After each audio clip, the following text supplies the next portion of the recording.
시청자 여러분 안녕하십니까? 대한민국이 잘 보이는 곳으로 모셔다 드리는 신통방통 시작합니다. 윤석열 대통령이 미국 캠프 데이비드에서 열린 한미일 정상회의 일정을 마치고 귀국했습니다. 정부는 2차 한미일 정상회의를 내년 상반기에 한국에서 개최하는 방안을 추진합니다. 아이고 대통령 진짜 보고 싶었습니다. I missed you.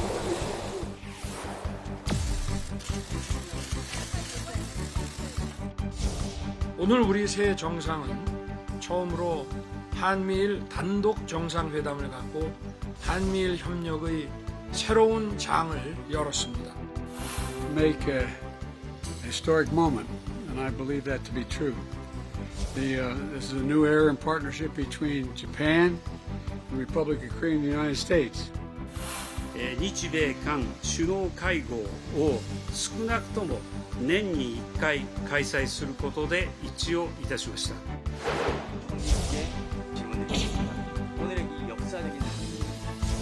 다음에는 한국에서 우리 새 정상이 다시 만날 수 있기를 기대합니다.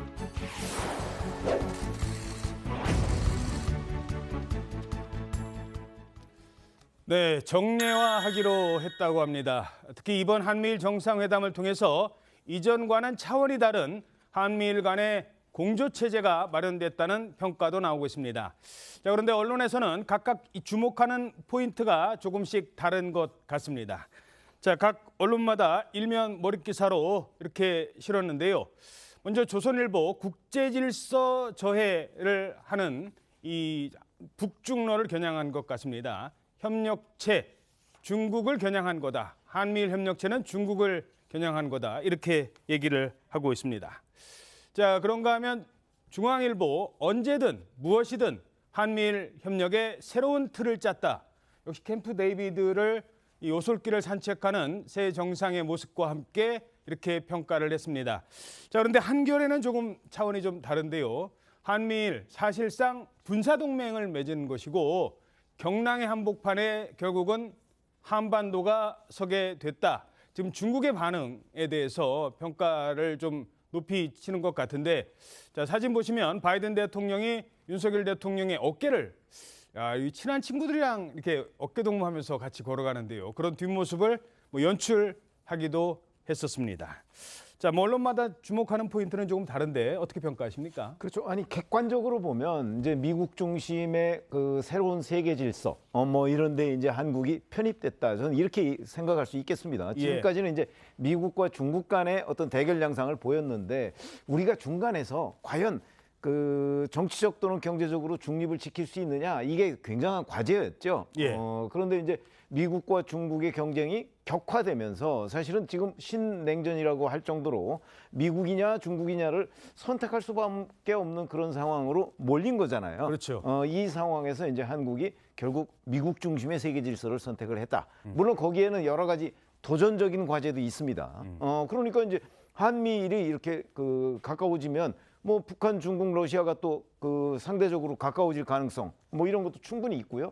그다음에 중국이 이제 이 중에서 제일 약한 고리라고 보는 그 우리나라를 향해서 여러 가지의 과거 마늘파동 같은 이런 그 문제를 제기할 수도 있거든요. 이랬을 때 이제 한미일의 이 협력 체제가 얼마나 잘 기능할 것이냐 하는 과제도 있지만 지금 말씀하신 대로 이제 각 언론이 보고 있는 거는 이 어느 한쪽 면을 좀 중점적으로 너무 보고 있는 것 아닌가. 그래서 이거는 우리한테 기회이기도 하고 또 과제를 안겨주기도 했다. 이게 좀 가장 중립적인 표현이 아닌가 싶습니다. 과거 문재인 정부 시절만 해도 이른바 전략적 모호성이라고 해서 중국과도 친하고 미국과도 친한 이런 관계, 남북 정상회담을 통해서 유지하려고 했습니다만 워낙 중국과 이 미국이 갈등을 빚고 있기 때문에 자, 그럼 한국은 누구 편이냐를 얘기할 수밖에 없는 상황에 몰렸다면 이제 윤석열 정부는 대답을 내놓은 것 같습니다. 자, 한미일 정상회담. 그런데 자, 이러자 바로 발끈하고 나선 국가가 있습니다. 중국입니다. 한미일 3국은 일방적인 힘에 의한 현상 변경에 반대하고 주권 존중, 영토 보전, 분쟁의 평화적 해결과 같은 국제 질서를 수호하기 위한 협력을 東シナ海、南シナ海における一方的な現状変更の試みをはじめ、日米韓3カ国を取り巻く安全保障環境、これは日々厳しさを増しています。 We've all reaffirmed our shared commitment to maintain peace and stability in the Taiwan Straits. 都不应以牺牲他国安全利益、损害地区和平稳定为代价。 자, 그래서였을까요? 한미일 공동성명이 나오자 6시간 만에 중국은 타이완 인근에서 군사훈련을 벌이면서 무력 시위에 나섰고, 자, 관영 매체의 목소리 정리해봤습니다. 자, 중국의 관영 매체에서 이런 얘기를 합니다. 한국과 일본은 특히 한국을 겨냥했는데요. 미국 패권에 바둑돌이 되지 말라. 자, 미국의 지금 패권주의에 바둑돌이 되지 말라라는 강한 비판을 내놓고 파괴적 미니 나토다. 한미일 정상회담은 이렇게까지 맹비난하고 나섰습니다. 자, 어떻게 분석하십니까? 지금 중국의 반발은 뭐 당연히 저는 예상이 됐던 겁니다. 그러니까 어쨌든 이 한미일의 구도가 지금 북중로에 대항하는 그런 이제 아시아판 나토 구도로 가는 건 맞는데, 사실 중국이 더 긴장하는 부분은 이런 거겠죠. 우리 한미일의 3개 프레임워크가 활성화되면은 이 3국의 인구가 5억 명입니다. 전체 세계 경제 규모의 32%를 차지합니다. 예. 상당히 위기감을 느끼죠. 그리고 중국이 반도체라든가 뭐 이런 것 가지고 사실 주변국을 압박할 때 한미일이 공동 대응한다 했습니다. 말하자면 앞으로 경제적 카드로 압박하는 것도 이제 쉽지 않아 보이는 거죠. 그러니까 중국의 저는 반발과 긴장은 뭐 당연한 건데, 저는 사실 이렇게까지 좀 말하자면 그 극단으로 끌고 간 것은 북중로의 밀착 구도가 너무 과도하게 형성된 부분도 책임이 좀 있다고 봐요. 그동안 그렇죠. 예. 그래서 우리가 힘에 의한 현상 변경은 무조건 반대한다라고 얘기하지 않았습니까? 다만 윤석열 대통령도 이런 부분이 이제 약간 좀 우리가 리스크 관리를 해야 된다는 생각 때문에 이렇게 표현했더라고요. 3국 공동의 이해관계를 위협하는 이게 발생했을 때 뭐 우리가 공동 대응한다. 그러니까 바이든 대통령은 이렇게 표현했지 않습니까? 어느 한국이라도 위협을 받을 경우에는 이렇게 했는데, 우리는 조금 순화된 표현을 쓴 거죠. 말하자면 동북아시아의 긴장을 그래도 우리는 최대한 리스크를 관리하겠다는 측면이 있기 때문에 저는 중국의 반발 앞으로도 약간 강도 높게 또는 강도 낮게 이런 식으로 번갈아 가면서 계속 올 것 같은데, 여기에 대한 대응은 우리 3국이 얼마나 더 튼튼하게 공조해내고 사안사안별로 공동 대응해내느냐, 이게 저는 관건이 될 것 같습니다. 어떻게 보십니까? 예. 물론 이제 그 지금 신냉전 구도가 형성되는 상황에서 한국의 선택이 미국을 뭐 선택 안 할 수는 없는 거니까 불가피한 측면이 있다 하더라도, 지금 또 중국과의 관련된 그런 위험 관리 부분도 매우 중요한 겁니다. 특히 또 경제적으로 밀접한 관계도 있고, 또 한반도의 평화나 또는 여러 가지에 있어서 주변 국가들의 도움을 얻는데 중국의 역할도 매우 큰 측면도 있고, 그렇죠. 또 대북한의 긴장을 완화시킨다든가 평화를 정착시킨다든가, 나아가서 이제 비핵화를, 한반도의 비핵화를 꾀한다든가, 뭐 이런 측면이 이제 앞으로 윤석열 정부가 매우 잘 관리를 해야 이번 한미일 정상회담의 성과가 이어질 수 있다. 만약에 뭐 중국과 북한 관계가 뭐 어그러지고 긴장이 고조되면 오히려 한미일의 이런 정상의 성과가 퇴색될 수 있다고 생각되고요. 또 이런 외교 문제가 그냥 국내 문제와 외교 문제가 별도로 있는 것이 아닙니다.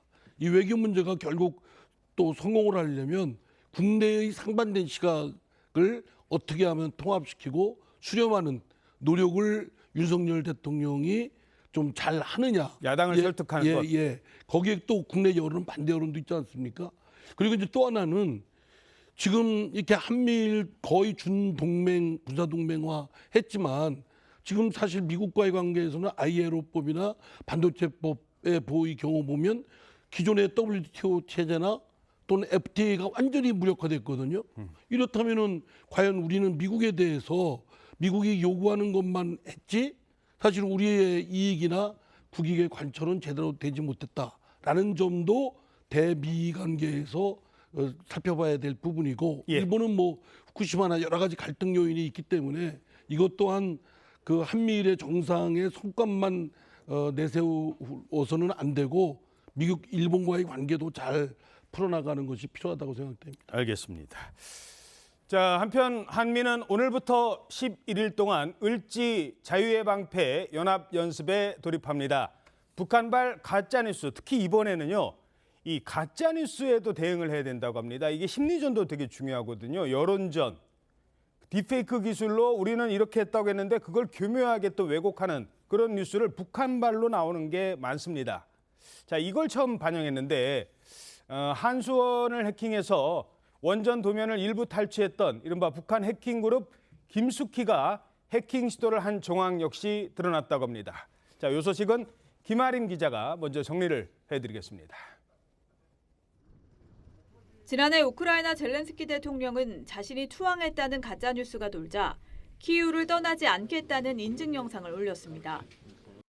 Зараз в мережі дуже багато з'явилось фейкової інформації, що, немов я закликаю складати зброю нашу армію і йде евакуації. Значить так, я тут. 오늘부터 시작되는 하반기 연합연습 을지자유의 방패 훈련은 이 같은 심리전에 대비해 북한발 가짜뉴스 대응 훈련을 처음으로 실시할 예정입니다. 북한이 딥페이크 기술로 교란을 시도하거나 SNS 인지전을 펼칠 경우에 대비한 것으로 전해졌습니다. 이런 가운데 북한 해킹그룹 김숙희가 지난 2월부터 사이버 공격을 해온 것으로 드러났습니다. 전투 모의실에 파견된 워게임 운영업체 직원들에게 연말정산으로 위장한 악성 메일을 보내 군사정보 탈취를 시도했습니다. 해킹 메일에는 북한식 단어 표현도 발견됐고 해킹 시도에 쓰인 IP 대역과 전송 방식은 2014년 한수원 해킹 방식과 같은 것으로 드러났습니다. 한편 2019년 이후 축소된 야외 기동 훈련은 30여 건으로 확대됩니다. 북한 전술핵 대비 훈련은 핵 투발이 임박한 상황까지 가정해 실시될 것으로 전해졌습니다.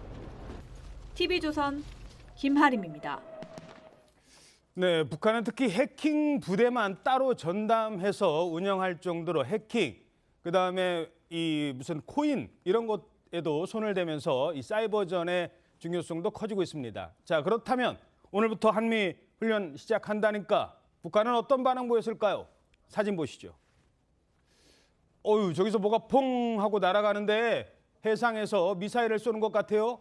네, 이 김정은이 조선인민군 해군 제2수상함 전대를 시찰했다 이렇게 조선중앙통신이 보도를 했는데요. 이 북한 김정은이 또 미사일 훈련을 참관하는 사진도 공개를 했습니다. 오늘 아침에 공개했습니다. 예, 이 전문가들은 사진상 북한이 레이더 반사 면적을 최소화하기 위해서 설계가 적용이 돼 있는 신형 함정 플랫폼에도 함대함과 함대지 공격이 가능한 순항 미사일을 발사한 걸로 보인다 이렇게 분석을 하기도 했는데요. 이 김정은은 해상 경계 근무를 맡은 경비함 661호에 올라서 전투 준비 상태 등을 살펴보면서 불리한 환경 속에서도 맡겨진 전투 임무를 능동적으로 수행할 수 있게 실전 능력을 부단히 높여 나가야 한다 이렇게 해군에 직접 주문한 사실도 이 보도를 통해 알려지기도 했습니다. 자, 저게 바로 지금 북한의 반응입니다. 미사일. 자, 한편 한미일 정상회담에 우리 정치권은 이런 반응을 내놓고 있습니다. 한미일 3국 정상은 첫 단독 정상회담을 가지며 역사의 새로운 장을 열었습니다. 이번 회의는 3국이 그동안 지켜온 공동가치와 규범 그리고 현재 시급한 실질적 대처 방안과 함께 앞으로의 공동 비전까지 모두 녹여낸 외교 성과입니다. 이는 사실상 준군사 동맹의 수준으로 일본을 포함한 3국 안보 공동체를 만든다는 것입니다. 일본과의 준군사 동맹이 대한민국의 국익에 어떤 도움이 되는지 명확하게 설명하십시오. 자, 상반된 여야 평가 어떻게 분석하십니까? 네, 저는 좀 이런 부분에 대해서는 야당도 좀 후위 평가를 할 필요가 좀 있다. 사실 이번 정상회담 끝나자마자 일본 입헌민주당 제1야당입니다. 저 정부의 이번 기시다 총리의 그 성과에 굉장한 호평을 보냈습니다. 그러니까 저는 이런 외교에서는 국익으로 좀 가야 된다고 보는데 지금 저는 어쨌든 지금 캠프 데이비드에서 원칙 정신 공약이라는 3개국의 이른바 3대 문건이 채택되지 않았습니까? 예. 앞으로 이런 것들은 이걸 계속 끊임없이 서로가 해 나가자는 그런 측면이기 때문에 저는 이게 단순한 준군사 동맹만 아니지 않습니까? 외교 라인 있죠. 그다음에 경제 라인, 그다음에 여러 가지 라인들을 다 연 1회 정상회담뿐만 아니라 각급 단위의 중층적인 채널도 계속 소통하기 때문에 이걸 준군사 군사동맹으로만 보는 것 이렇게 저는 야당의 단견으로 보고 이런 국익과 관련된 거는 조금 통 크고 포괄적으로 좀 이해해 주시는 게 저는 맞다고 봅니다. 예.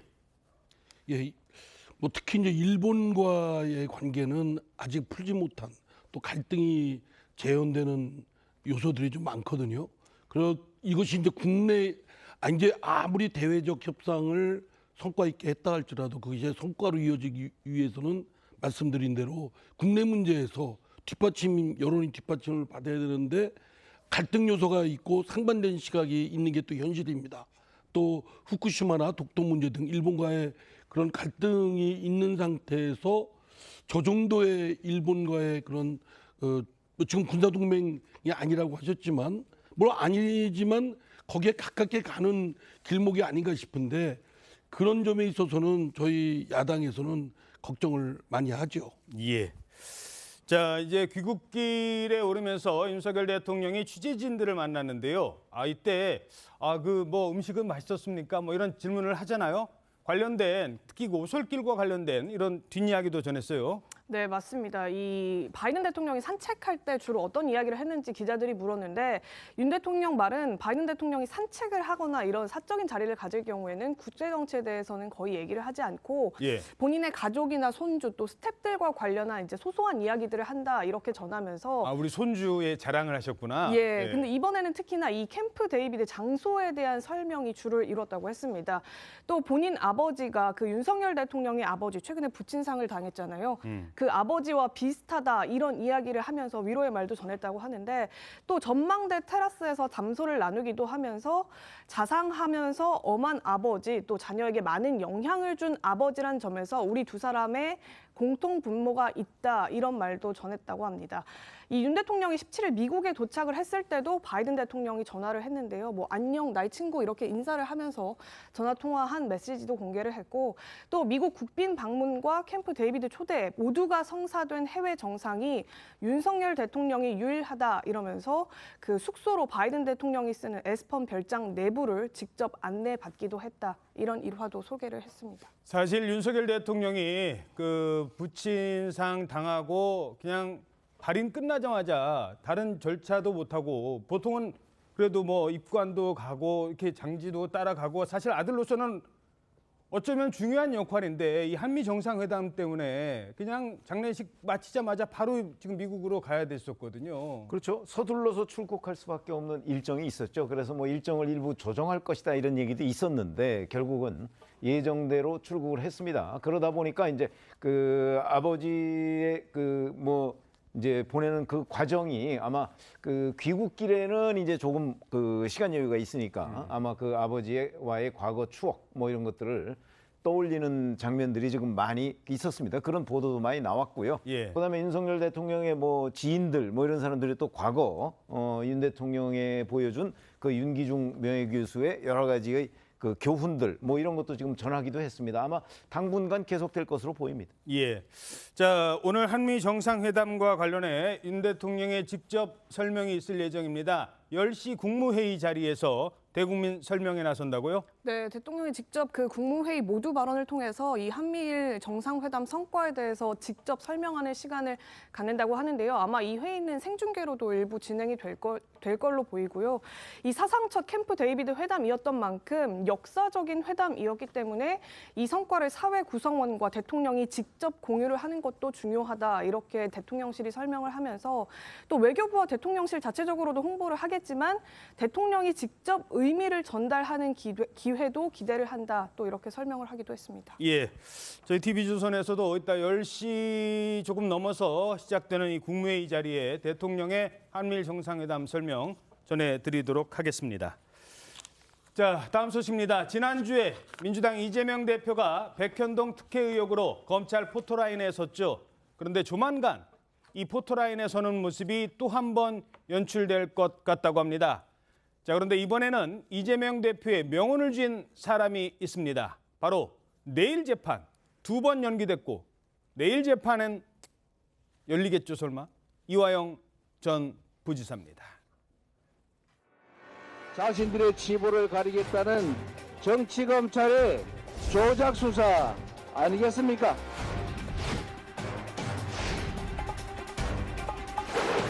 기꺼이 시지프스가 될 것입니다.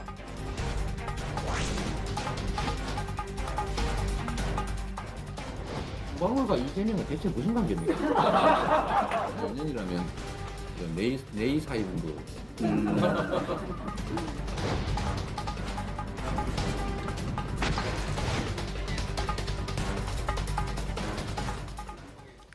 자, 야당에서는 국가폭력이라고 주장을 해왔었고 반면에 이 법무부 장관, 죄송합니다. 한동훈 법무부 장관은 사법방해다라고 주장을 하고 있습니다.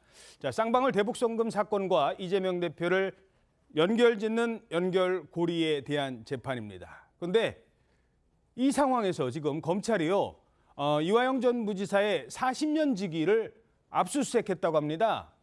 누구였을까? 최근에 이재명 대표의 최측근이라는 이 사람이 만났던 바로 그 인물입니다. 통화한 적은 있는데 제가 뭐 적극적으로 전화를 드렸다든가 그분한테 전화를 받았다든가 하는 그런 것은 아니고요. 이화영 전 부지사의 직위와 만난 것은 사실인데요. 저랑 대화하다 말고 전화가 오니까 받으셨던 것 같은데 갑자기 저를 바꿔주시더라고요. 그래서 받아보니까 상대방이 누군지 모르고 받았는데 이화영 전 부지사의 부인이셨어요. 우연히 바꿔진 전화 통화를 통해 가지고 해유와 압박이 있을 수는 없는 거고요. 자, 그러니까 박찬대 최고위원이 그 이화영 부지사 부인과 전화 통화를 했는데 그거를 바꿔준 사람. 그러니까 우리 둘이 얘기하고 있는데 갑자기 전화가 오더라고요. 나는 모르는 사람이었는데. 그랬더니 받아보더래요. 그래서 받아서 봤더니 이화영 전 부지사였다라고 지금 해명을 하고 있거든요. 그런데 그 전화를 받아서 연결해줬다는 사람을 지금 압수수색했다는 거예요? 네, 말씀하신 대로 지금 이화영 전 부지사의 40년 직위로 알려져 있거든요. 251 용인갑 지역위원장 대행인데 이분이 이제 이화영 부지사가 구속이 되니까 그 이후에 이제 지역위원장 대행을 맡은 분입니다. 이 수원지검이 지난 16일에 자택 등을 압수수색한 걸로 지금 뒤늦게 알려졌는데요. 이 대행은 박찬대 최고위원으로부터 당이 돕겠다 이런 이야기를 들은 당사자로도 지금 알려져 있습니다. 검찰은 이 대행이 이전 부지사 재판 과정에서 민주당 측 인사로부터 회유나 또는 압박, 증거 인멸 등을 지시받은 일이 있는지 이 부분에 대해서 지금 조사를 할 걸로 예상이 되고 있습니다. 예. 자, 이 부분은 좀 다시 따져보죠. 지난달에 저희 TV조선에서 이화영 전 부지사의 지인을 박찬대 최고위원이 만났다. 그리고 아내와 통화했다라고 보도를 했는데 그때만 해도 몰랐다라고 이렇게 사실상 발뺌을 했습니다. 그러다가 그때 뭐라고 했어요? 저기도 나옵니다만 얼굴도 모른다라고 얘기했습니다. 얼굴도 모른다. 얼굴조차 모른다. 그런데 그 다음에 압수수색이 이루어졌고 바로 다음 날, 그러니까 지난 7일이었죠. 통화를 한 거는 사실입니다. 부인이랑. 근데 내가 전화한 것도 아니고 누가 바꿔준 거예요. 지금 이렇게 얘기를 하고 있습니다. 자, 이런 상황에서의 압수수색 어떻게 분석하십니까? 그러니까 지금 말씀하신 대로 바로 그 박찬대 최고위원이면 이제 이재명 대표의 최측근 친명 최고위원이라는 건 뭐 다 알려져 있는 얘기고요. 근데 그 사람이 왜 그러면 이화영 전 부지사의 40년 지기 친구를 만났을까? 그러면 이제 누구나 예상할 수 있는 거는 회유, 뭐 이런 거 아니겠습니까? 근데 이제 본인은 부인하잖아요. 더군다나 본인이 그 이화영 측을 만난 게 아니고 이화영 전 부지사를 만난 적이 없다. 이렇게 해명을 했었어요. 그렇죠. 뭐 그게 거짓말은 아니지만 이화영 측을 만났잖아요. 그렇기 때문에 뭔가 숨기려고 했던 것 아니냐. 우리가 그래서 충분히 예상할 수 있고요. 그런 점에서 검찰은 박찬대 최고위원이 만난 그 251 그 직무대행 아마 회유를 받았을 것이다. 이렇게 보고 지금 압수수색을 통해서 그 관련 뭐 근거나 증거 같은 걸 찾으려고 하는 것으로 보입니다. 예. 다시 한번 들어볼까요? 통화한 사실 맞지 않습니까? 그동안 아니다라고 하다가 한 보름이 지나서 저희들이 문제 제기했고 아니다라고 했는데 보름이 지나서 나중에는 이렇게 얘기를 했는데 그때도 직접 통화한 건 아니에요 라고 말을 합니다. 근데 제가 이 부분에 대해서 적극적으로 조명하지 않았던 이유는 이걸로 프레임을 짜는 사람한테 계속 그런 이미지를 씌울 가능성이 있어서 제가 본질적인 얘기를 드렸던 거거든요. 뭐냐, 이화영 부지사님 만나본 적 없고 부인도 얼굴도 모르는 상황이다. 회유와 압박이 일어날 수 있는 상황이 전혀 아니다. 자, 하지만 한동훈 장관은 입장이 단호합니다. 사법방해이자 스토킹에 가까운 행위이다. 민주당이 자기 편이 한 불리한 진술을 뒤집어 보려고 검찰청에 몰려가서 들어눕고 영치금 보내기 운동하고 성명서 내고 가족 접촉하고 면회에서 진술 번복하라고 압박하고 하는 행태를 보이고 있는데요. 이건 권력을 악용한 최악의 사법 방해이자 스토킹에 가까운 행태라고 생각합니다. 자, 이건 날짜상, 맥락상 이 부분은 설명을 드려야 될 것 같습니다. 7월 25일, 지난달 25일 첫 번째 이화영 전 부지사 재판이 열렸습니다. 몇 번 말씀드렸습니다만 이 재판은 필요적 변론 사건이라고 해서 변호사가 반드시 있어야 됩니다. 그런데 전날 변호사를 부인이 이 남편과 상의도 안 하고 해임했잖아요. 그래서 그때 한 번 연기가 됩니다.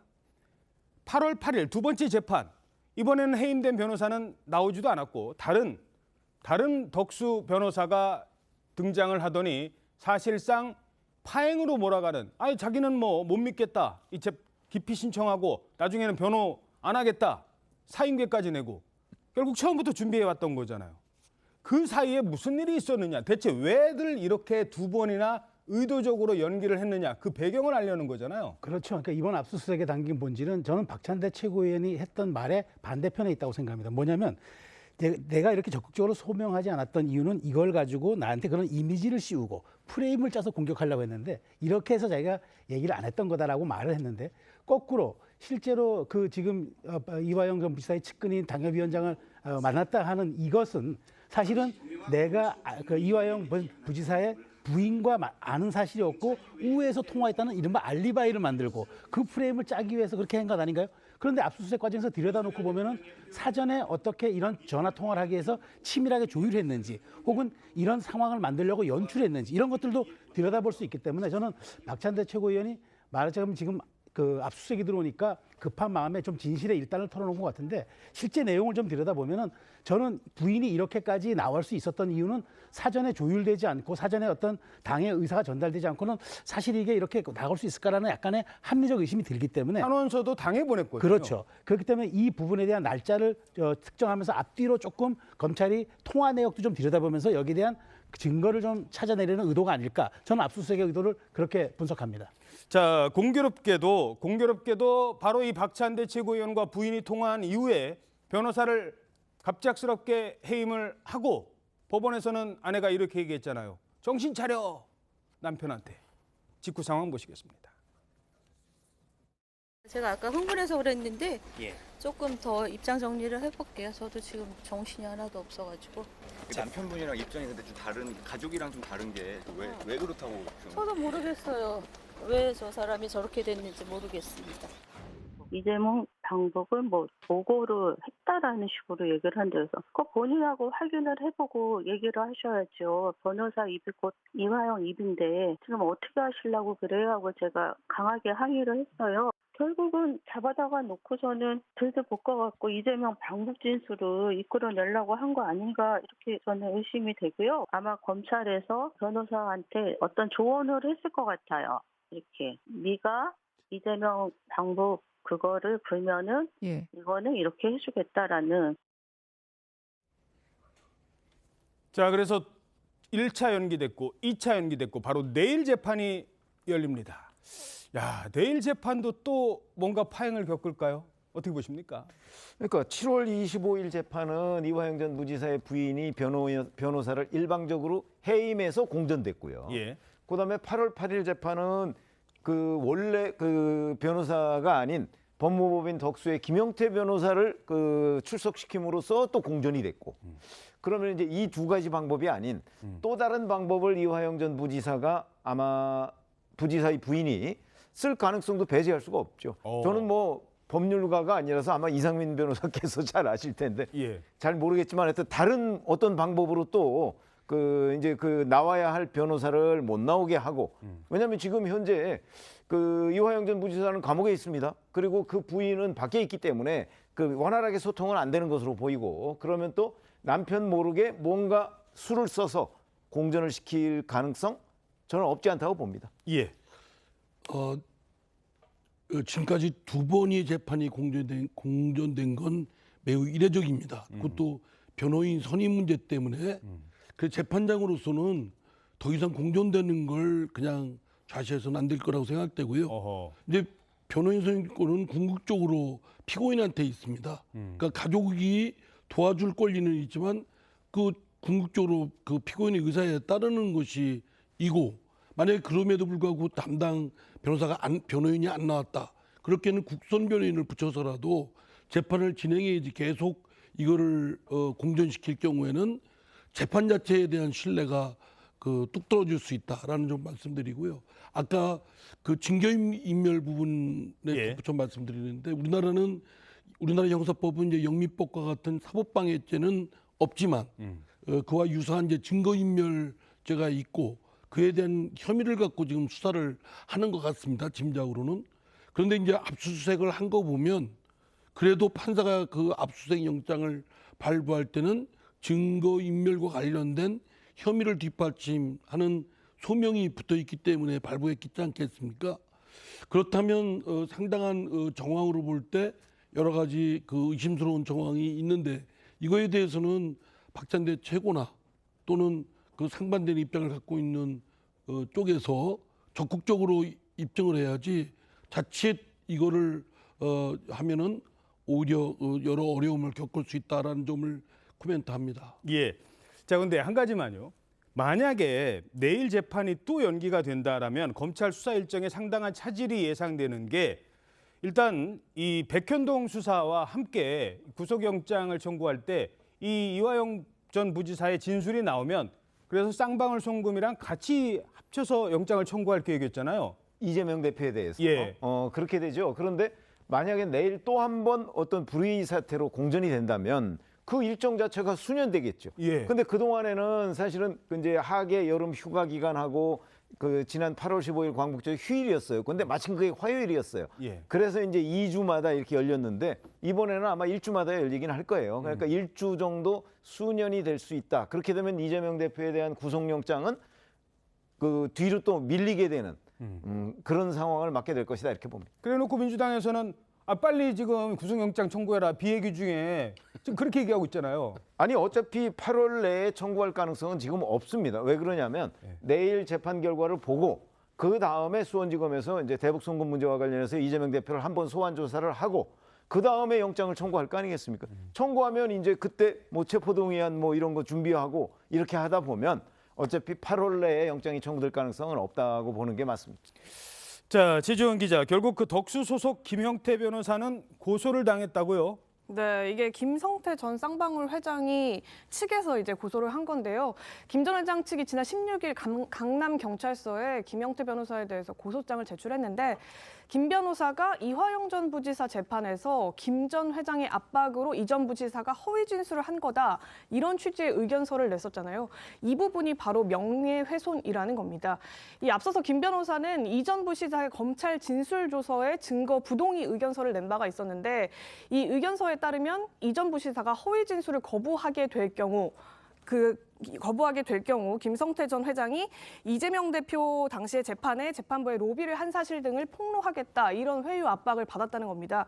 그래서 이 전 부지사가 이에 따라서 검찰에 진술한 내용이 모두 허위이다. 가짜 진술이기 때문에 이 진술을 바탕으로 하는 재판에 대해서는 동의하지 않겠다. 이런 내용의 의견서를 냈었는데 이 의견서가 잘못됐다고 얘기를 하면서 이 김성태 전 회장은 이 확인하지도 않은 허위 사실에 대해서 유포를 하고 마치 내가 이화영 전 부지사를 협박하고 또 회유를 한 것처럼 보도가 되게 했다. 이런 내용을 바탕으로 지금 명예훼손 혐의로 고소를 해놓은 상태입니다. 자, 조수영 평론가님, 그 내일 제일 중요한 사람은 이제 이화영 전 부지사인데 입장을 유지를 할 건가? 그러니까 지금 현재는 검찰 조사에서까지는 먼저 쌍방울 김성태 회장한테 협조를 요청했고 대북 송금하는데 좀 달라고 요청을 했고 또 일각의 보도에 의하면 이걸 또 이재명 당시 지사한테 보고했다까지를 검찰에서는 얘기를 했는데 검찰 얘기 자체만으로는 증거가 안 됩니다. 이게 이제 법원에서 인정을 해야 되는데 내일 인정을 할지 아니면은 그동안에 뭐 개딸들이 계속해서 뭐 영치금도 보내주고 뭐 특별면회 하자고 하고 이화영 전 부지사도 알 거예요. 정치인이면 민주당에서 나를 지금 얼마나 압박을 하고 있는지 뭐 압박인지 아닌지는 뭐 개인 판단입니다만 지금 상황이 어떻게 돌아가는지. 그런데도 입장을 유지를 할까요? 저는 지금 앞뒤 맥락을 놓고 보고 그다음에 지금까지 상황이 전개됐던 과정을 면밀히 본다 그러면 이화영 전 부지사가 진술을 바꿀 이유가 없다고 저는 봅니다. 그러니까 이재명 대표에게 보고했다라는 그 팩트를 재판장에서도 말할 것 같은 생각이 드는 건 이렇게 말하자면 본인의 심경이 흔들리거나 조금 불안정했다 그러면은 지금 부인이 저렇게 희대의 법정 싸움을 벌이거나 당이 저렇게 전방위적으로 이재명 대표의 측근들이 나서서 저렇게 재판까지 파행시키면서 이것을 이제 몰아가는 거기에 안에 흔들렸을 거예요. 그런데 지금까지 과정을 놓고 보면 이화영 전 부지사는 이 부분에 대해서는 본인이 재판장에서 명확히 얘기했다는 의지가 있을 것 같아요. 그렇기 때문에 저는 재판이 만약 어떤 다른 사건으로 인해서 사안으로 해서 연계되지 않고 정상적으로만 진행된다면 이재명 전 대표에 대한 치명적 진술, 말하자면 보고했다라는 것이 저는 이화영 전 부지사 입을 통해서 나올 것 같다는 예상이 듭니다. 자, 물론 예상입니다만 그 치명적 진술을 검찰이 들은 다음에 그 진술을 근거로 백현동 사건과 이 쌍방울 사건을 합쳐서 영장을 청구한다는 거였습니다. 자, 그런데 그러면 양측의 얘기를 들어보도록 하죠. 이재명 대표와 그리고 한동훈 장관은 이 영장을 청구하는 시기에 대해서 이렇게 다른 얘기를 합니다. 따짓 소환 조사 10번 아니라 100번이라도 당당하게 받겠습니다. 회기 중에 영장 청구해서 분열과 갈등을 노리는 꼼수 포기하고 당당하게 비회기 때 청구하십시오. 범죄 수사를 받는 피의자가 마치 식당 예약하듯이 자기를 언제 구속해 달라고 요구하는 건 누가 봐도 비정상적인 일이죠. 입으로는 특권을 포기한다고 말씀하시지 않았습니까? 그런데 희한한 특별 대접 요구가 참 많으신 것 같습니다. 자, 일단 일정표부터 보도록 하죠. 최주현 기자, 지금 일정은 어떻게 잡혀 있습니까? 검찰의 일단 그 캘린더는. 일단 내일 이제 말씀하신 대로 이화영 전 부지사 재판 내용에 따라서 이후에 이재명 대표를 한번 소환해서 대북송금권 관련해서는 소환 조사가 한번 필요합니다. 여지껏 말씀을 해주셨던 것처럼. 근데 그 임시회가 아마 제가 알기로 다음 주 28일이면은 민주당 워크숍이 또 의원 워크숍이 있거든요. 그래서 아주 임시회 종료 날짜, 회기 종료 날짜에 대해서 아직 합의가 되진 않았는데 아마 이 워크숍 일정 등등을 고려하면 아마 임시회 날짜가 일주일 안팎에서 끝날 걸로 보여요.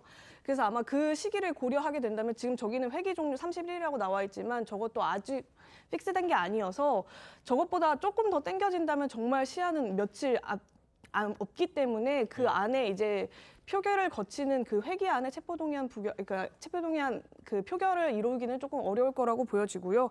그래서 지금 계속 예상이 나오는 대로 소환조사 이후에 영장 청구가 9월달 회기 중에 이루어질 것이다 이렇게 얘기가 나오고 있는 건데 아까 영상 보셨지만 이재명 대표가 비회기에 나를 영장 청구해서 나를 소환해라 이렇게 얘기한 것을 두고 이원석 검찰총장 등 이제 차담회에서는 왜 지금 한동훈 장관 얘기처럼 어떻게 이렇게 왜 스스로 그걸 결정하려고 하느냐 이러면서 되게 부정적인 여론이 많았다고 합니다. 그런데다가 또 한켠으로는 당장 9월에 청구한다 만다 뿐만이 아니고 이게 연말까지 더 늦춰질 가능성도 연말까지요? 배제할 수 없다는 얘기가 지금 검찰 쪽에서도 나오고 다른 정치권에서도 나오거든요. 우리는 지금 8월, 9월만 생각하고 있지만 이 조사가 또 어떻게 더 굴러가느냐에 따라서 더 뒤로 미뤄질 가능성도 있고 이게 연말까지 갈 가능성도 배제할 수 없다. 이런 얘기들도 지금 일각에서 나오고 있습니다. 아니 근데 기본적으로 8월 임시국회는 16일부터 8월 31일까지 열려 있어요, 현재. 그러니까 지금 그리고 9월 1일부터는 정기국회고 12월 10일까지예요. 정기국회는 쪼개일 수가 없잖아요. 그러니까 이재명 대표 측 요구는 8월에 빨리 예를 들어서 이번 주 같은데 영장 청구를 하면 8월 국회 31일까지를 앞당겨서 끝내겠다는 뜻이에요. 그리고 이제 그 비는 중간에 영장 심사를 받겠다 이건데 현실적으로 저기 날짜 지금 캘린더 보셨잖아요. 그게 가능하지가 않아요. 자, 그럼 지금부터 이 캘린더와 함께 다음 달을 미리 전망해 보도록 하겠습니다. 만약 검찰이 예상대로 9월에 구속영장을 청구한다? 그럼 어떤 일이 벌어질까요? 민주당은 순순히 체포동의안 표결에 나설까요? 자, 일단 이재명 대표는 뭐라고 했죠? 불체포 특권 포기하겠다. 구속영장 청구하면 심사 받겠다라고 했습니다. 그런데 민주당 특히 친명계에서 지금 전혀 다른 얘기가 솔솔 나오고 있습니다. 당대표를 무도한 검찰이 잡아가려 한다면 왜 잡아가느냐, 잡아가지 마라 라고 당연히 얘기해야 될 국회의원들이 잡아가라. 도장 찍는 사람들 도대체 저는 이해가 가지 않습니다. 우리가 잘 버티고 견디면 저는 이재명은 다음 대선에서 천하무적이 될 것이다. 제가 며칠간 열심히 생각해봤는데 아주 간단하게 물리치는 방법이 있더라고요. 저는 우리 민주당 의원들께 그렇게 말씀을 드리려고 합니다. 투표를 거부하면 됩니다. 투표 거부로 이재명 대표를 지키고 민주당을 지키도록 하겠습니다. 회의장에 들어갔다가 투표 시작하면 민주당 의원들은 일제히 빠져나오면 되는 겁니다. 되겠죠? 그렇게 해서 한동훈의 저 간악한 짓을 반드시 저지해야겠죠? 예. 자, 지금 또 민영배 의원 이런 얘기를 해요. 자, 투표 시작하면 한동훈 장관이 그거 이제 읽기 시작하면 우르르 나가자. 그러면 누가 나갔는지 누가 안 나갔는지 다 알 거 아니에요. 지금 그걸 하자는 거예요? 네, 맞습니다. 그러니까 일단 다 같이 거부를 하면 표결 자체가 성립될 수 없어서 그러니까 표결이 무효 내지는 아예 표결을 이루지 않을 수 있다라는 지금 기대 내지는 전망을 하시는 것 같아요. 과반 이상이 이제 민주당 의원들이 나가게 된다면 이제 표결 자체에 붙이기가 어렵지 않겠느냐. 뭐 재적 의원과 재적 의원과 그에 맞는 숫자가 이제 기준 조건이 있기 때문에 그렇게 얘기한 것 같은데 이제 이재명 대표는 반면 이제 당당히 맞서겠다. 나를 이제 부르면 난 제 발로 출석하겠다. 이렇게 얘기를 했던 것과는 다소 이제 상반된 입장이죠. 다만 이제 이 대표는 비회기에 본인을 불러달라 이렇게 얘기했기 때문에 지금 민영배 의원이나 저희 정청래 의원의 얘기는 이제 회기 중에 체포동의안이 표결이 될 것으로 이미 기정사실화를 조금 해놓고 그 이후의 상황에 대해서 이런 식의 예를 들어 가이드라인 같은 것들을 지금 제시하는 것 아닌가 지금 이렇게 해석이 되고 있습니다. 지금 이 자리에 계시니까 만약에 민영배 의원의 저 작전처럼 자 일단 상정은 해야 돼요. 체포동의안이 오면 그러면 본회의가 열립니다. 그럼 한동훈 법무장관이 또 이제 읽어 내려가요. 그때 자 민주당 의원들 나갑시다 하면 이상민 의원은 어떻게 하실 겁니까? 아니 당연한 거겠죠.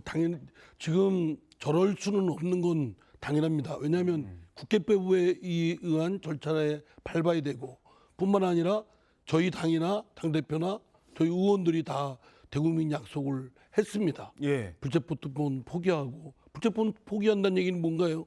그 체포 동의안에 대해서 부결하지 않고 가결시켜서 영장 심사를 받도록 하겠다. 이거 아닙니까? 그렇죠. 이건 지켜져야 되고 이것이 지금 와서 뭐 저렇게 몇 사람 얘기한다고 해서 번복될 수는 없다고 봅니다. 근데 저렇게 하자는 건 공개적으로 마치 이게 공개 투표가 될 수도 있는 거예요. 그 자리에서 빠져나간 사람. 그러니까 그럴 수가 없죠. 지금 표결을 말하자면 불성립시켜서 결국은 이월시키는데 저건 결론을 내야 됩니다. 표결하도록 돼 있어요. 예. 만약에 저거를 회의 불성립으로 표결 절차를 밟지를 못했다. 그러면 민주당은 결국 불결시킨 거 아니겠습니까? 막은 거죠. 그럼 그건 뭐 그로 인한 정치적 책임을 감당할 수 있겠습니까? 그건 뭐 국민을 알기를 우습게 하는 거고, 저건 몇 사람의 의견에 불과하고 뭐 그다지 이렇게 가치 있는 주장은 아니라고 생각합니다. 예, 그닥 가치 있는 주장은 아니라고 하셨습니다. 자, 어떻게 보세요? 이 마음대로 이렇게 거부할 수 있는 걸까요? 이게 바로 선택적 표결이잖아요. 예. 그러니까 저는 불체포 특권이라 하는 것이 저는 이제 말하자면 비회기 기간에 이루어질 수 없는 것 아닙니까? 회기 기간에 이루어지는 것을 전제로 하는 게 불체포 특권입니다. 그러면 회기 기간에 날라오면은 불체포 특권 그러니까 체포영장 청구가 날라오면은 거기에 따라서 최소한 뭐 그러면 부결을 하든가 아니면은 뭐 가결시키든가 양심에 따른 소신 투표를 하든가 뭐 이렇게 하면 됩니다. 그런데 이걸 가지고 말하자면은 정당한 영장 청구라는 기준을 달아서 정당한 영장 청구의 기준을 누가 하냐고 물으니까 국민 눈높이라고 합니다. 재판은 사법부가 하지 국민이 합니까? 저는 이렇게 앞뒤 안 맞는 이야기들이 민주당 내에서 저는 이렇게 자꾸만 좀 말하자면 이견을 가장한 이런 어떤 말하자면 아주 그 지지층만 보고 하는 발언들이 나온다 그러면은 저는 민주당이 과연 대중정당, 수권정당 그렇게 정말 이렇게 갈 수 있을까? 저는 사실 좀 의문이 듭니다. 예. 근데 국회 과거 사례를 보면 지금 민형배 의원이 얘기했던 저런 전략을 썼던 사례가 있습니다. 아, 그래요? 아, 그럼요. 그러니까 무슨 얘기냐면 이 체포동의안이라는 거는 재적 과반수가 출석해야 돼요. 그럼 150명 이상이 출석해야죠. 예. 근데 그 출석한 사람의 또 과반수가 찬성을 해야 돼요. 그러니까 예를 들어서 지금 167명이잖아요, 민주당이. 민주당 단독으로 167명이 나간다고 하면 아예 재적 과반수가 안 돼요. 그러니까 투표가 성립이 안 되는 거예요. 결과는 전원 부결시킨 거나 똑같은 결과예요. 예. 그럼 그 책임은 누가 져야 되죠? 민주당이 져야죠. 그러니까 만약에 국민들이 민주당이 저런 전략을 썼을 때 정말 이건 이재명 대표의 뜻과도 다르고 그동안에 불체포특권 포기 선언을 했던 민주당 국회의원들의 선언과도 다르다. 그러니까 저런 정당은 응징을 해야 된다. 국민들이 이렇게 생각하면 이제 민주당이 큰 피해를 입는 거고 그렇지 않고 저럴 수 있다고 생각하면 민주당으로서는 뭐 피해를 안 입는 거죠. 그건 이제 결국은 국민들이 결정할 문제입니다. 예, 알겠습니다. 저건 말도 안 됩니다. 예, 말도 안 된다라고 하셨는데 한번 더 설명을 좀 부탁드리겠습니다. 뭐 저도 이제 보도를 통해서 들었지만 아니 지금 여러 차례 약속을 하고 뒤엎는 행동을 하고 뭐 소위 그 혁신위에서도 하라고 어쩌고 하고 뭐 정당한 영장 청구냐라는 뭐 그 단서가 붙었다 하지만 실제로는 대국민 약속으로는 불체포특권에 대한 무조건 포기다. 그리고 그 체포동의안 절차가 비회기 때는 뭐 당연히 영장심사 받으면 될 테고요. 회기 때는 당연히 그 체포동의안 절차를 거쳐야 되는데 그거는 가결시키겠다. 그렇죠. 이런 대국민 약속이고 의지의 표명입니다. 이걸 뭐 지금 와서 아닌 것처럼 저렇게 장난치듯 그러면 국민들이 저걸 용납하겠습니까? 저건 뭐 있을 수 없는 일입니다. 예, 알겠습니다. 티격태격이라는 말이 있죠. 만나기만 하면 싸운다. 근데 잊을만 하면 설전을 벌이는 두 사람이 있습니다. 한동훈 장관과 민주당 김의겸 의원. 자, 그런데 김의겸 의원이요. 한 장관을 향해서 한때는 조선 제1의 혀라고 비꼬기도 했었습니다. 정말 말싸움 하나는 정말 잘한다. 정말 감탄하고 그런 능력에 대해서 저도 부럽습니다. 일부 언론이 뭐 조선 제1검이다 이렇게 칭찬을 하는데 저는 예. 조선 제1혀다. 조선 제일 합니다. 덕담하신 걸로 생각하고요. 덕담하셨으니까 저도 덕담 한마디 드리면 거짓말을 끊기 어려우시면 좀 줄이시는 것도 좋을 것 같다는 생각이 듭니다. 자, 그런데 이번에는요. 김의겸 의원이요. 예능 프로그램, 코미디 프로그램에 출연을 해서 한마디 했대요. 뭐라고 했냐? 한동훈 장관을 향해서 그 저 힘 좀 써보시죠. 힘 좀 써보래요. 아니 무슨 얘기입니까 이게?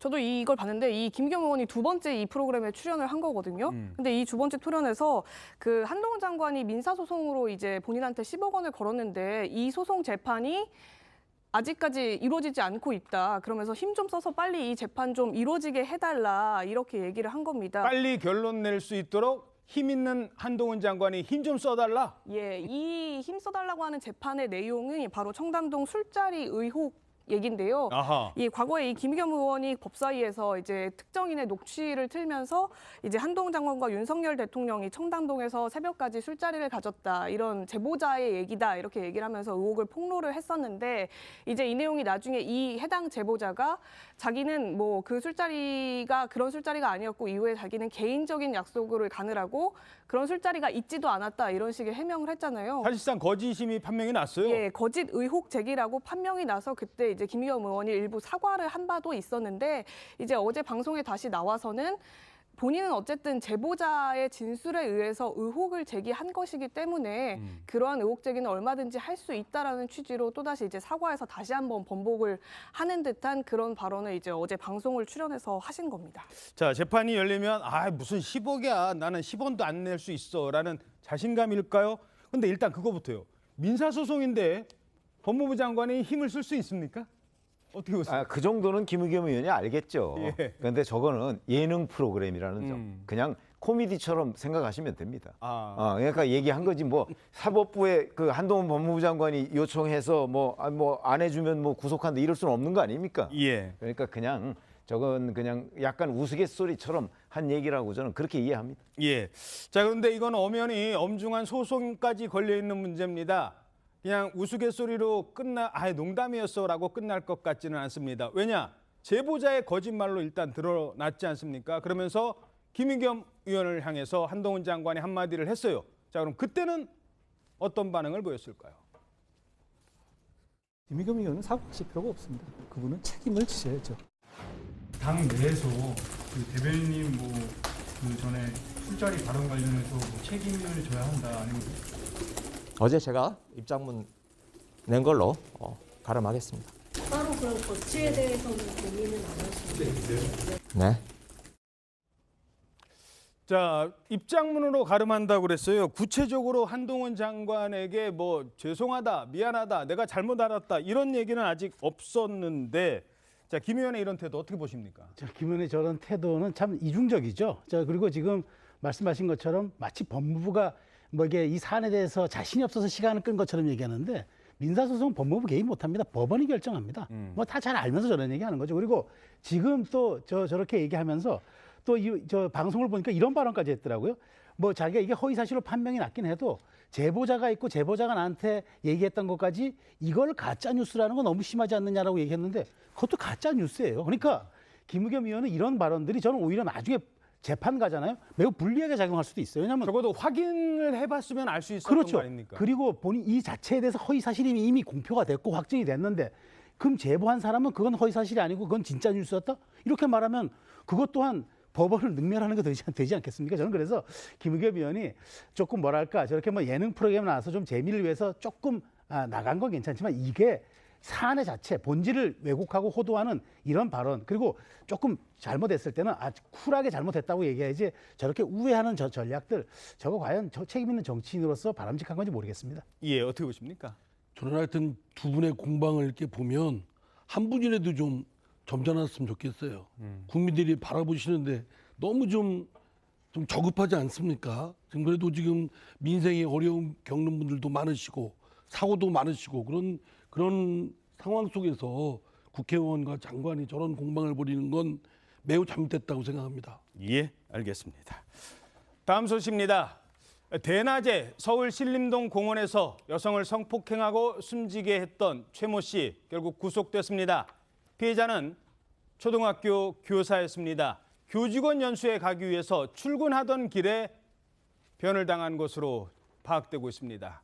박한솔 기자입니다. 모자를 눌러 쓰고 마스크로 얼굴은 가린 남성. 지난 17일 대낮에 서울 관악구 야산 등산로에서 30대 여성을 주먹에 끼는 호신용품으로 마구 때리고 성폭행한 혐의로 구속영장이 청구된 최모 씨입니다. 이전에도 계속 갖고 다니셨습니까?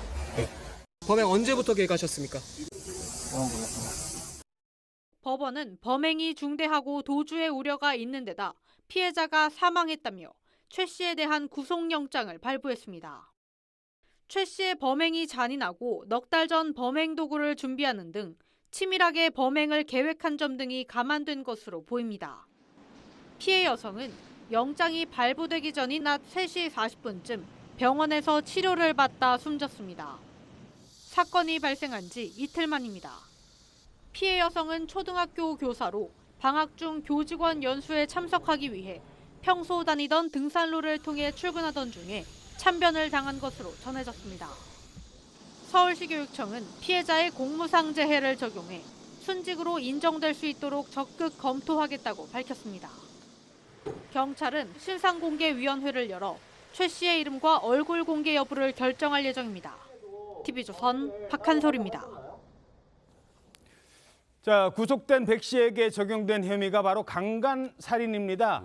혐의가 변경이 됐네요. 네, 안타깝게도 피해자가 사망했기 때문입니다. 피해자가 사망한 경우에는 성폭행으로 인해 사망한 경우 죄가 둘 중에 하나가 되는데 강간치사 아니면 강간살인죄입니다. 예. 치사와 살인죄의 차이점은 결국 살인에 대한 고의가 있었느냐를 가지고 판단을 하는 건데 이번 사건 같은 경우 일단 경찰에서 살인의 최소한의 미필적 고의가 있다라고 판단을 하는 건 통상적으로 어떤 도구를 사용했는지 그리고 피해자 신체의 어느 부위를 공격했는지 강도는 어땠는지 이런 걸 기초로 해서 살인의 고의가 있었는지 여부를 판단을 하는데 이번에 범행 그 수단으로 사용했던 도구가 이제 금속성 물질을 손에 끼고 폭행, 머리나 이런 곳을 폭행했단 말이에요. 그러니까 사람의 신체에서 가장 약한 부분을 충분히 사망할 수 있을 정도의 수준으로 폭행을 했기 때문에 본인은 비록 살인의 고의는 없었다라고 주장을 하고 있습니다만 죄명은 강간 살인죄로 변경이 된 것 같습니다. 예. 게다가 범행 직전에 대상을 물색하는 듯한 그런 모습이 포착이 됐어요. 예, 영상이 지금 공개가 됐는데 피의자가 공연 입구에서 차량에 몸을 숨긴 채 마치 그 대상을 물색하는 듯한 그런 모습이 나왔고, 이렇게 몸을 숨긴 상태에서 이렇게 살펴보다가 누군가를 쫓아가는 듯이 밖으로 나왔다가 다시 또 안으로 들어가는 이런 모습이 나왔거든요. 저렇게 주변을 배회하면서 배회했다가 또 차량 안으로 들어가서 이제 몸을 숨기고 살펴보는 그런 모습이 나왔는데, 아마 누군가를 쫓아가려고 했다가 뭐 여의치 않으니까 다시 돌아와서 또 다른 대상을 물색하고 그랬던 것 같습니다.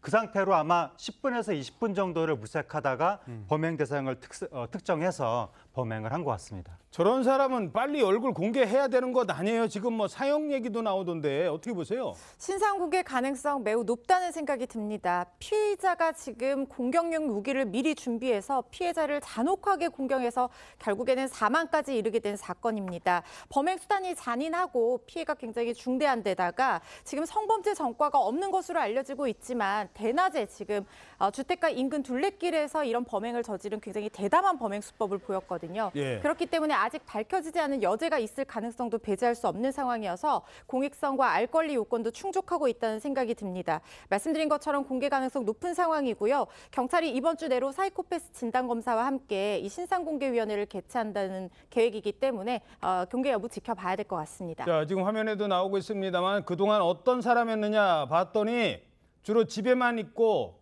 겨우 나가는 건 인근 PC방, 은둔형 외톨이로 살아왔다고 합니다. 전화통화 기록을 봤더니 다 배달 음식 시켜 먹은 기록이 거의 다래요. 자, 이러면서 사이코 검사, 그다음에 신상 공개 곧 결정이 날 것 같습니다. 자, 이런 일들이 자꾸 벌어지니까 뭐 지난번에도 뭐 서현역도 마찬가지지만 왜 사형 제도가 없어서 왜 M1 사람들 이렇게 저런 흉악범들 마음대로 저렇게 버젓이 다니게 만드느냐, 이런 지적이 있는 것도 사실이에요. 네, 맞습니다. 그 서현역 흉기난동이 지난 3일이었으니까 이제 한 달 새 이런 흉기난동 사건 지금 계속 빈번하게 벌어지고 있잖아요. 그러다 보니까 이 사형제도 반드시 필요하다, 부활하자 이런 목소리가 나오고 있는 건데, 우리나라는 아시다시피 중범죄자에게 사형이 선고될 수는 있긴 하지만 97년 이후로 지금 사형이 집행되지 않고 있어서 실질적인 사형 폐지국으로 지금 거론이 되고 있습니다. 때문에 지금 온라인 커뮤니티 등을 보니까 이제 사형제 부활해야 된다라고 하면서 이런 사람들 죽이라고 사형이라는 형벌이 있는 거다. 왜 사형을 하지 않느냐. 더 이상은 참지 못한다. 이러면서 선고만 할 게 아니라 실제 집행까지 이루어져야 한다. 이런 여론의 목소리도 나오고 있습니다. 아침 출근 시간이었습니다. 그리고 그 피해를 당한 교사는 당연히 평소에 다니던 길로 공원 산책길, 여기가 더 빨리 가는 길이었나 봐요. 이쪽으로 가고 있었던 겁니다. 그분이 무슨 잘못을 했는데요. 그리고 이 호신용품 중에 이 손에 꼈다는 거, 이것도 진짜 호신용품 맞는지, 이게 정말 자칫하면 공격용으로 바뀔 수 있기 때문에 사람을 숨지게 할 수도 있는 무기가 될 수 있기 때문에, 흉기가 될 수 있기 때문에 이 부분도 따져봐야 될 것 같습니다. 자, 다음 소식입니다. 하루가 멀다 하고 이런 흉흉한 소식만 들려오는 것 같은데, 이번에는 달리는 지하철 안에서 또 흉기난동 사건이 있었대요. 어떤 일입니까? 네, 대낮에 19일 낮 12시 40분경에 서울 홍대 입구역에서 합정역 방향으로 가는 2호선 전동차 안에서 50대 남성이 갑자기 주위에 있는 다른 사람들한테 막 주먹을 휘두른 거예요. 근데 그냥 빈손이 아니라 그 왜 등산이나 캠핑 갈 때 쓰는 다목적 공구 있잖아요. 이렇게 안으로 접는 거 열어서. 그 안에 뭐 칼도 있고 뭐 이것도 들어있는 거. 가위도 있고. 그거를 손에 쥔 채 주먹을 휘둘렀다고 합니다. 그래서 남성 2명이 지금 얼굴에 찰과상과 자상을 입었습니다. 저 남자 왜 저러는 겁니까? 전철 안에서 여러 사람이 자신을 공격해서 방어 차원에서 폭행했다고 본인은 경찰 조사에서 진술을 했지만 이 진술을 고지고대로 믿기는 어려워 보입니다. 열차 승객 가운데 이 용의자를 먼저 공격한 사람은 현재까지 없는 것으로 파악되고 있는 상황이거든요. 그런데 경찰이 의료 기록을 확인을 했더니 이 용의자가 예전에 정신질환 진단을 받았지만 2019년 1월부터 치료를 중단하고 약을 복용하지 않았다는 사실을 파악해냈습니다. 당시 상황과 이 의료 기록상 사망, 정신질환, 병력 등으로 미뤄봤을 때 진술의 신빙성이 없다고 보고 있고요. 모든 정신질환자가 다 이런 범행을 저지르는 것은 아니지만 이런 병력이 이번 범행에 어떤 영향을 미쳤는지에 수사를 집중할 것으로 보입니다. 자, 뭐 달리는 지하철, 뭐 교실 안 요즘엔 흉기 난동이 곳곳에서 발생합니다. 자, 특히 이 많은 사람들이 모이는 다중이 모이는 곳에서는 시민들의 피해도 커지고 있기 때문에 이걸 예방하기 위해서 보안관이 등장을 합니다. 보안관, 가스총을 든 보안관까지 등장을 합니다. 자, 오늘 조선일보에 실렸고 신문지상에 많이 보도가 됐는데 이제는 저렇게 지하철을 타도 가스총 든 보안관이 왔다 갔다 해야 되는 지경에 이른 거예요, 지금? 저게 지금 서울 지하철 2호선 전동차 아닌데요. 3단봉도 들고 있고 가스총까지 찬 보안관들이 저렇게 통로를 왔다 갔다 하면서 이제 상황을 살폈다고 합니다. 이 50대 남성이 흉기 난동을 벌여서 체포가 되는 일까지 생기니까 이 서울교통공사가 지하철 보안관 55명을 전원 투입해서 2인 1조로 저렇게 열차를 순찰해라 이렇게 경계 근무를 지시해서 강화했다고 합니다. 얼마 전에는 장갑차가 등장을 하고 중무장관, 경찰관, 기동대가 나오고 야, 진짜 물론 막을 수 있다면 괜찮겠습니다만 뭐 대응의 수위도 그렇고 오죽하면 이런 일이 벌어지겠냐고요. 그러니까 지금 말씀하셨던 것처럼 뭐 경찰에서 특공대를 투입하고 뭐 장갑차가 등장해 있는 저희가 사진도 본 적이 있고요. 조금 전에 가스총 든 보안관이 지하철 안을 다니고 물론 이런 것들이 어느 정도 범행 욕구를 줄이는 데는 분명히 도움이 될 것 같습니다. 그리고 사후 처벌로 이제 지금 현재 사형제도가 실질적으로 집행이 되지 않고 있기 때문에 뭐 가석방 없는 종신제 이런 지금 입법 예고도 그럼 나오고 있는 상황이지만 이제 근원적인 해결책이라고 하면 결국 범행 동기, 그러니까 최초의 범행을 결심하는 것 자체를 단념시킬 수 있어야 하는데 물론 이게 쉽지는 않습니다. 대부분 이번 사건도 그렇고 이전에 서현역 사건 그리고 신림역 흉기난동 사건들을 다 지켜보면 묻지마 범죄의 경우 대부분 사회에 대한 불만 또 나만 느끼는 상대적 박탈감 정신질환 이런 부분들의 문제가 있단 말이죠. 그런 부분들을 좀 근원적으로 해결할 수 있는 방안들을 정부에서 조금씩이나마 좀 노력할 필요가 있을 것 같습니다. 자, 신림동 그 등산로 사건 이후에 이런 안내 현수막이 등장을 했습니다. 관악구청에서 바로 현장에서 붙인 겁니다. 안전을 위해서 2사람 이상이 동반해서 산에 가십시오. 아니 안전이라는 게요. 예를 들어서 어르신 혼자 가시다가 쓰러져서 불의의 사고를 당했나 이런 게 아니래요.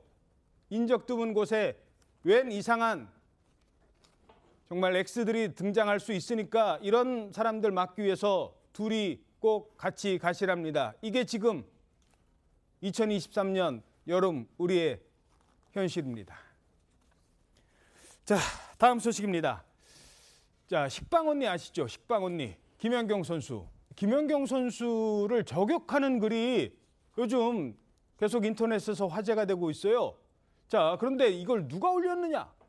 다른 사람도 아닌 누가 올린 겁니까? 배구 선수 이다영 선수가 올렸다고 합니다. 이다영 선수. 네, 이다영 선수는 자신이 김연경 선수의 갑질 피해자다라고 계속해서 주장하고 있는 상황인데요. 두 사람이 2020년부터 2021년까지 흥국생명 한 팀에서 같이 동료로 뛰었습니다.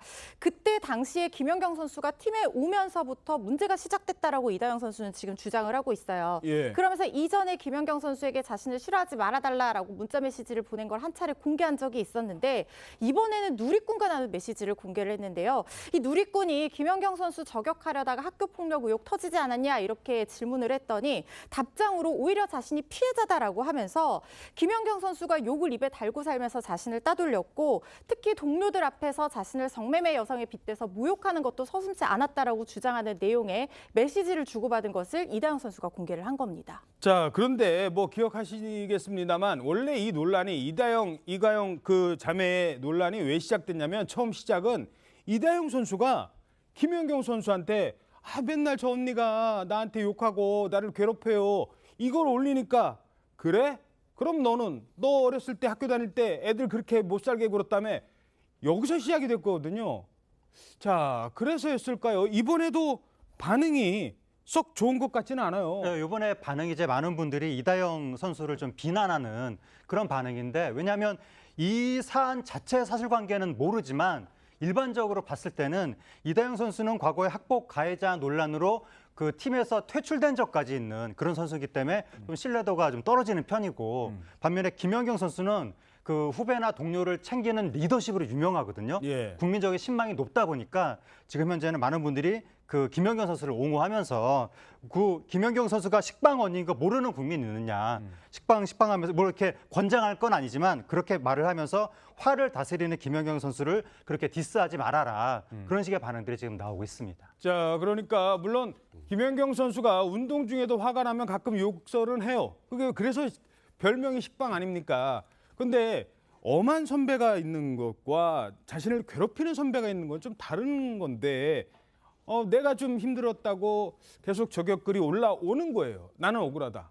자, 여기에 대해서 김연경 선수는 뭐라고 합니까? 초강경 대응을 예고하고 있습니다. 아, 그래요? 그러니까 일단 지금 이와 관련된 뭐 기사, 보도 자료가 배포된 기사 혹은 유튜버에 대해서는 선처나 이런 것 없이 합의 절대 없이 이에 대해서는 끝까지 법적 책임을 묻겠다라는 입장이고 예. 일단은 지금 현 시점에서 이런 기사가 나와서 후속 보도가 나오지 않으면 본인이 인터뷰 자체도 다 거절하겠다. 이에 대해서는 용서하지 않겠다는 강경한 입장을 취하고 있습니다. 아니 그러면 만약에 법정으로 간다면 이게 뭐 사실을 적시한 명예훼손이 될까요? 내가 당한 거는 맞다. 근데 김연경 선수는 내가 언제 그랬느냐 막 이렇게 나온다면 어떻게 되는 건가요? 그러니까 지금 아마 뭐 형사적으로 문제를 삼는다면 지금 말씀하셨던 것처럼 명예훼손 부분일 텐데 김연경 선수 입장에서는 지금 이다영 선수가 하는 얘기가 허위 사실이라는 걸 전제로 하고 지금 대응을 하고 있는 것이기 때문에 뭐 허위 사실 유포에 명예훼손 문제가 될 수 있고요. 또 그거는 형사적 책임과 별개로 민사상 또 정신적 손해 위자료 청구, 그래서 위자료 청구, 그 손해배상 청구 소송도 가능한 그런 상황입니다. 예.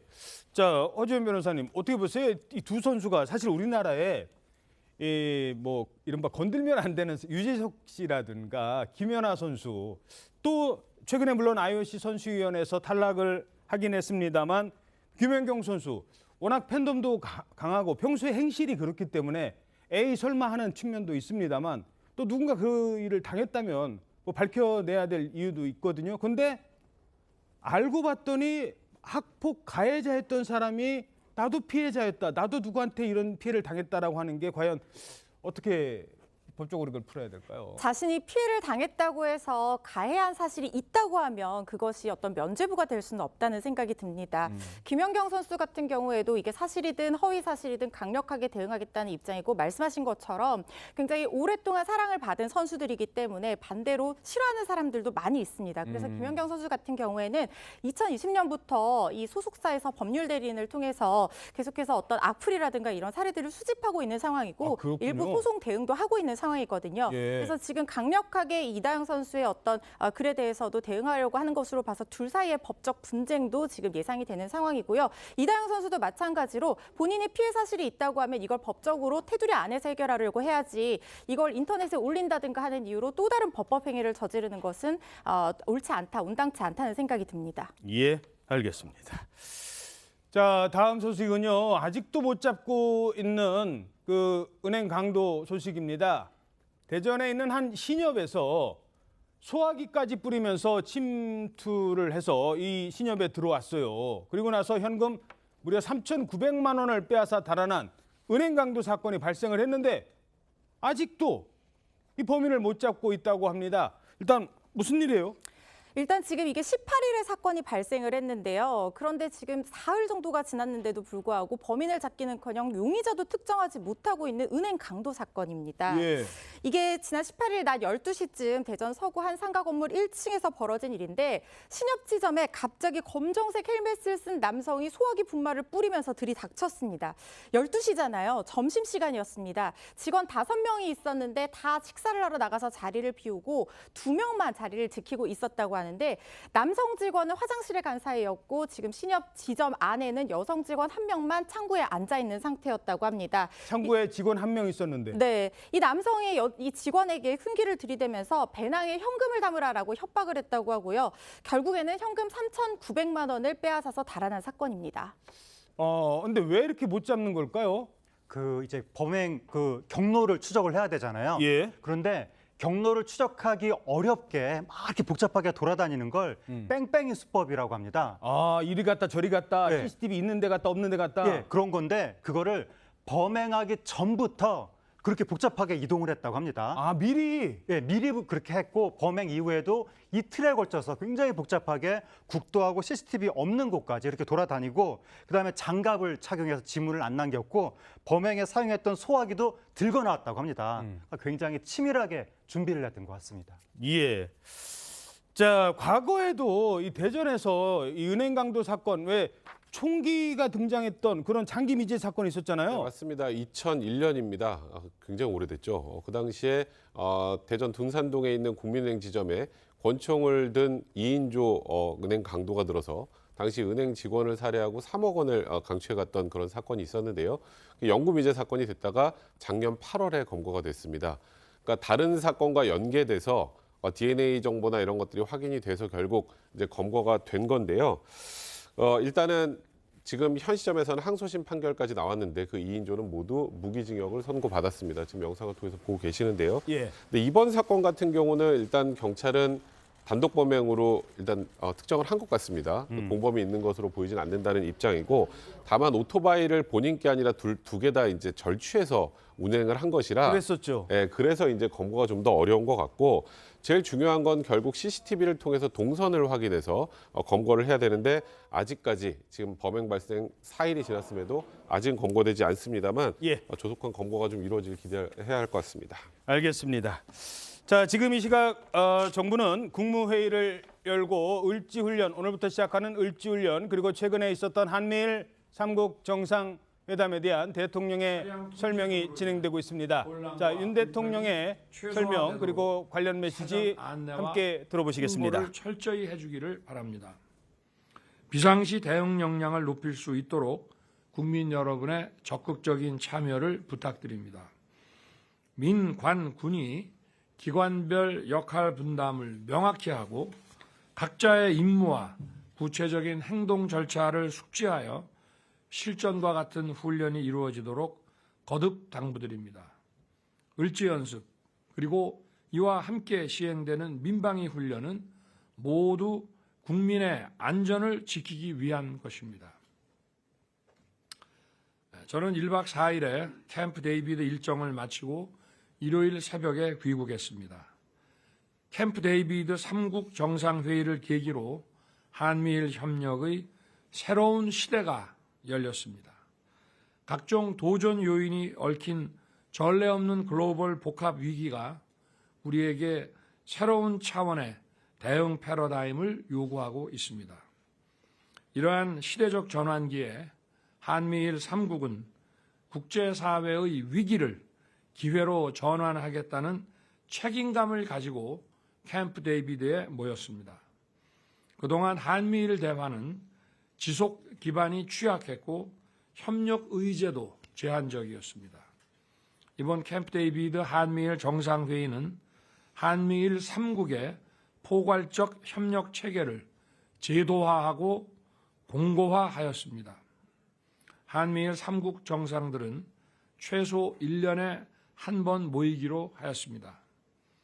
한반도 영내 공조에 머물렀던 한미일 협력은 인도 태평양 지역 전반의 자유, 평화, 번영을 구축하는 데 기여하는 범지역 협의체로 진화할 것입니다. 협력 분야도 안보뿐만 아니라 사이버, 경제, 첨단 기술, 개발 협력, 보건, 여성, 인적 교류를 망라한 포괄적 협력체를 지향하게 될 것입니다.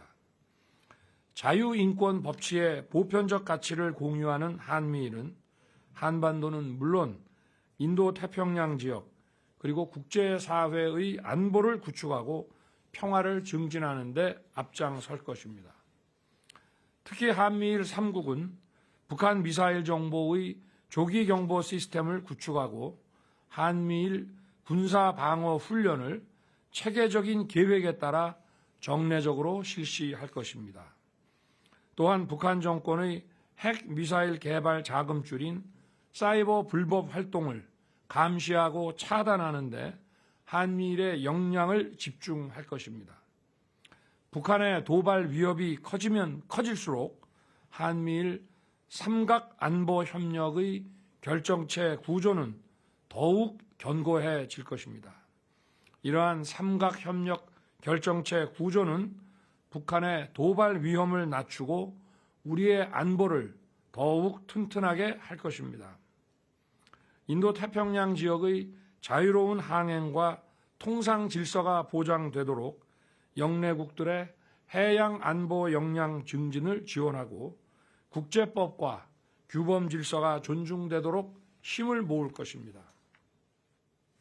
나아가 우크라이나의 자유회복과 재건을 위한 한미일 차원의 지원과 공조를 강화해 나아갈 것입니다.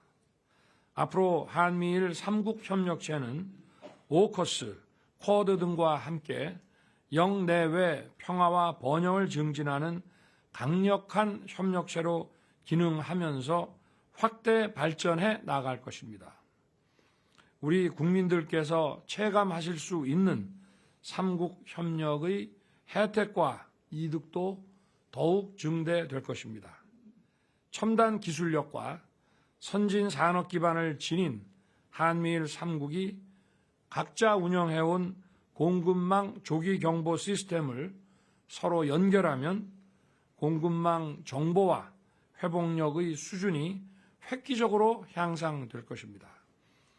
요소수 사태와 같은 외부 교란 요인이 발생할 경우 신속한 공조 대응이 가능해지고 반도체, 전기차, 배터리 생산에 필수적인 핵심 광물과 소재, 장비 수급과 관련된 기업들의 불확실성이 크게 줄어들 것으로 기대됩니다. AI, 양자 컴퓨팅, 우주 등 국가 안보와 직결되는 미래 핵심 신흥 기술의 공동 개발에서부터 기술 표준화, 기술 유출 방지에 이르기까지 전 단계에 걸친 한미일 3국의 기술 안보 협력이 글로벌 첨단 기술의 발전을 선도하게 될 것입니다. 우리 기업들은 게임 체인저가 될 핵심 신흥기술 확보 경쟁에서 유리한 고지를 선점하고 경쟁 기업의 불법적인 기술 탈취 시도에도 효과적으로 대응할 수 있게 되었습니다. 한미일 3국의 AI 기술의 사용에 관한 국제 규범 논의도 가속화될 것입니다. 디지털 시대가 인류 사회에 가져다 주는 편익은 증진하되 허위 정보로 자유와 민주주의를 훼손하는 AI 기술의 남용에는 모두 함께 적극 대응해 나갈 것입니다. 한미일 3국의 경제 협력과 인적 교류 증진은 대한민국의 미래 성장 동력 확보와 양질의 고소득 일자리 창출에 크게 기여할 것입니다. 이공계 연구 인력 교류와 함께 한미일 3국의 청년 리더들이 함께 모여 글로벌 리더십 역량을 개발하고 연대를 강화하는 한미일 청년 서밋이 신설됩니다. 내년 초 부산에서 개최되는 한미일 청년 서밋 1차 회의에 미래 글로벌 리더를 꿈꾸는 청년들의 적극적인 참여를 기대합니다. 이번 한미일 정상회의 계기에 3국 개발금융기관 간 MOU도 체결되었습니다. 글로벌 중추국가로서의 위상에 걸맞게 개도국의 경제사회 개발에 주도적으로 참여하는 한편 개도국의 ICT, 에너지, 항만 등 인프라 개발 사업에 역량 있는 우리 기업들의 참여 기회가 더욱 확대될 것입니다. 외환 금융시장의 안정을 위한 3국 간 공조는 금융시장의 안정과 회복력을 증진시킬 것입니다.